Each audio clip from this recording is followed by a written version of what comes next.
Franchise ভিত্তিক যে কোনো টুর্নামেন্টেই অন্যতম বড় আকর্ষণ বিদেশি ক্রিকেটার, যারা দলগুলোর গ্ল্যামার বাড়ানোর পাশাপাশি ফলাফলের ক্ষেত্রেও রাখেন গুরুত্বপূর্ণ ভূমিকা।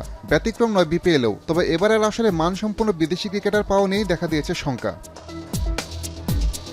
বিপিএলের দ্বাদশ আসরের শুরু থেকেই বিতর্কিত কর্মকাণ্ডে আলোচনায় চট্টগ্রাম রয়্যালস। চুক্তিবদ্ধ 4 বিদেশিকেই পাচ্ছে না তারা। পাকিস্তানি লেগ স্পিনার আবরার আহমেদ বোর্ডের কাছ থেকে অনাপত্তিপত্র না পাওয়ায় আসছেন না। চোটের কারণে সরে গেছেন শ্রীলঙ্কার নিরোশন ডিকোয়েলা। অন্য ফ্র্যাঞ্চাইজি লিগে খেলবেন লঙ্কান ওয়ানডে ক্যাপ্টেন চারিত আসালঙ্কা।